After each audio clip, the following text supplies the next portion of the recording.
imagine for a second a story where these really powerful elemental forces, fire and water, they don't just clash like we always assume. What if they actually combine in perfect harmony? It sounds almost, impossible, doesn't it? But what if it's more than just a metaphor? What if it's a kind of vision, maybe even revealing a blueprint for divine love and purpose? That's exactly what we're diving into today. Yeah, today we're taking a deep dive into this really fascinating source. It's a document called Breath of Heaven, Flow of Fire. And it's this incredibly rich text that just unravels the spiritual symbolism of fire and water and their role in this, narrative of divine design. Right. And our mission for you today is really to unpack those intricate spiritual meanings, behind fire and water, specifically in this context. Okay. We're going to explore their heavenly relationships, how they embody these distinct yet totally complementary forces, and ultimately how their union is presented. It's not just a partnership. It's shown as this profound form of sacred worship. And design, the booklet actually says this, for you and me. It's really an exploration into how the divine might mirror our own potential. Okay, let's unpack that core idea then, right from the start. The booklet opens with this beautiful line, almost poetic. It says, "In the beginning, he spoke with fire and whispered through the waters." And then it frames them. Two forces, two souls, one divine love wrapped in the breath of heaven.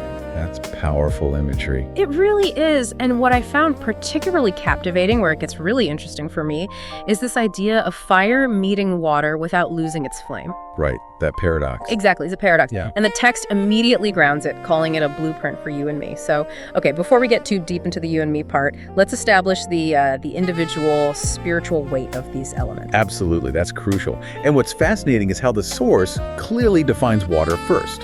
Its spiritual meaning. And it's way more than just H2O, obviously. It symbolizes life, yes, but also cleansing, renewal, and in a really deep spiritual sense, the outpouring of the Holy Spirit. In its heavenly context, the booklet pictures water as the actual river of life flowing from the throne of God. Yeah.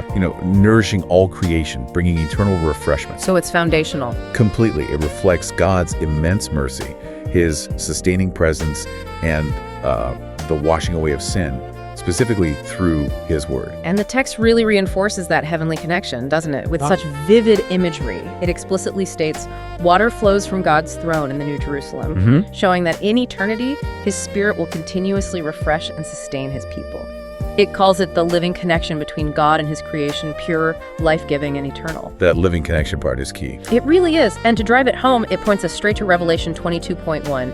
And he showed me a pure river of water of life, clear as crystal, proceeding out of the throne of God and of the Lamb. Yeah, that verse is pivotal, isn't it? Yeah, totally. It grounds the symbolic meaning of water, not just in, earthly experience, but right in the heart of divine reality.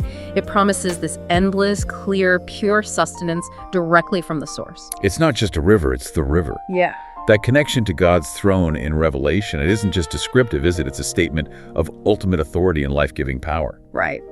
But, okay, if water embodies this renewal and grace, the obvious next question is, how does fire fit in? Fire, which we usually see as, destructive, how does it fit into this divine design? Good question. The booklet describes fire's spiritual meaning as representing God's glory, purification, yes, but also passion, and his direct, active, divine presence. Okay, so not just destruction. Not at all. Spiritually, it's a powerful symbol of God's refining work. It burns away impurities, sure, but it also ignites the believer with holy zeal, a fervent devotion. Ignition. I like that. Yeah. It's not just about what it destroys, but what it creates or purifies. And it also reflects his majesty and power. You see this in heavenly visions, where God's throne is literally surrounded by fiery radiance. So it's not simply this antagonistic force then. The source actually elaborates on fire's heavenly relationship. It says, in heaven, fire is connected to God's pure light and his consuming holiness. Consuming holiness, yeah. It is not destructive to the righteous. That's a key point. But it consumes consumes all unrighteousness, preparing creation for the fullness of his glory. Right. Fire illuminates the heavenly courts and testifies to the purity and power of God's eternal reign. And we see this so vividly in Exodus 24.1 scene, right? Yeah, definitely. And the sight of the glory of the Lord was like devouring fire on top of the mount in the eyes of the children of Israel. What's really insightful here, I think, is how this fire isn't just destructive, it's a refining agent. It shows divine power is often about transformation, not just annihilation. That's a really powerful distinction. That Exodus verse is pivotal because it shows fire not just as an attribute, but as the very manifestation of God's glory on earth. Something so potent it demands reverence, purification. Exactly. It ties directly into the booklet's idea of fire as holiness and presence that transforms, not just consumes. So if we connect this to the bigger picture, the text sets up these two powerful elements, fire and water, not as opposites in heaven, but as complementary aspects. Right. They define divine attributes, divine interactions. They each have distinct power, distinct meaning, but they belong together in this spiritual framework. Okay. The real insight, I think, is how the divine nature itself holds these seemingly contrasting energies in perfect balance. Okay, so we've got these foundational spiritual meanings, fire and water. Now, let's explore how these pretty profound concepts move from abstract ideas into, well, a story, a narrative of connection that hints at that blueprint for you and me. Right, the narrative part. Yeah. The booklet describes the opening. It talks about a celestial sky swirling with stars, the faint silhouettes of two beings approaching from flame and tide, separated by stardust. Wow. What really struck me here is the emphasis on divine intention. The idea that this meeting isn't just chance, not some random cosmic thing. No, it's orchestrated. Exactly, orchestrated by purpose. As I was reading it, it immediately made me think of Jeremiah 1.5, that incredible line, "Before I formed you, I knew you." Yeah. Is that the kind of deep, preordained purpose the booklet is pointing to here?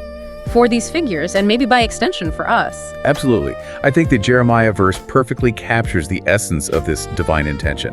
It suggests a pre-existence of purpose, doesn't it? A knowing, a shaping before physical manifestation. Right. So for the characters in the booklet, this means their very essence and their eventual meeting, they aren't accidents. They're part of a plan, a meticulously designed plan. Yep. And this idea, it really challenges the notion of randomness in, significant life events, partnerships. Instead, it frames them as divinely woven into existence. That stardust separating them, it's not really a barrier. It's more like a beautiful temporary veil before a fated encounter. A veil. I like that. And that profound intention then leads right into the embodiment of these forces. It brings them to life. The text introduces the tide, describes the woman as bathed in moonlight. Her hair, styled in flowing locks, moves like rivers. Mist and gentle light swirl around her. Beautiful description. It is. She's presented as the embodiment of grace and wisdom flowing like living water. And she brings nurturing, rhythm, and mystery, echoing the Spirit of God hovering over the deep in Genesis. That Genesis echo is important. What's the significance there? It feels like it places her in a really foundational, life-giving role. It absolutely does. That's a crucial observation. Her echoing the Spirit of God hovering over the deep is not just poetic flair. It assigns her a foundational, creative, life-shaping role. Much like the Spirit at creation. She embodies those aspects of water we talked about, not just life, but the potential for life, the nurturing environment. Her nurturing rhythm and mystery speak to the intuitive, sustaining, deeply insightful aspects of grace. Got it. And that Psalm 1.3 reference, "She shall be like a tree planted by the rivers of water." It's not just about flourishing, is it? No. It's about steadfastness, deep roots in a constant divine source, bearing fruit in its season. It signifies not just growth, but resilience, enduring purpose, drawing nourishment directly from that divine flow. Resilience. That's a great way to frame it. Not just flourishing, but deeply rooted resilience. Okay. And then we have the flame. The male figure. Yeah. He's standing in strength, his locks alive with glowing embers, his eyes face forward resolved, ablaze. He embodies passion with purpose, a man forged by trials, but burning with divine vision. Forged by trials. Yeah. And the source explicitly says he represents leadership, covenant, and protection, a fire that does not consume but warms. That really resonated with Psalm 104.4. He makes his ministers a flame of fire. So if the tide is foundational, nurturing, the flame sounds like active will, guided intensity. Precisely. The flame is that active, dynamic expression of the fire we discussed. God's glory, passion, refining presence, now embodied. Right. His glowing embers, those resolved ablaze eyes, they speak to an internal purified fire, one that's faced trials and come out with a clear divine vision. Okay. And that phrase, fire that does not consume but warms, that's key. It distinguishes this divine fire from, destructive earthly flames. It highlights its protective, comforting, guiding aspects. Makes sense. And Psalm 104.4 is such a powerful anchor for this because it portrays God's ministers, his agents, as embodying this very fire, not just having power, but being a manifestation of divine purpose, leading with conviction, purity. Wow. He provides direction, upholds promises, offers spiritual covering, all fueled by that internal controlled fire. So here we see these two really distinct yet perfectly aligned archetypes. It's insightful how they aren't just characters in a story, are they? No, not at all. They're living representations of those spiritual meanings of water and fire we talked about. Now moving towards a unified, divinely orchestrated purpose. They're like a microcosm of that divine balance. That's a great way to put it, a microcosm. So how do these individual powerful forces finally, converge? They do converge. And the booklet moves to this deeply symbolic moment called the hands. The hands, okay. Yeah, it's described as a close-up of their joined hands. One aflame, one flowing, forming a light cross or glowing heart. Oh. This moment is described as a sacred vow, the altar moment. Unity at the center of divine purpose. And get this, their love becomes a worship offering, symbolized in the shared glow of fire and water.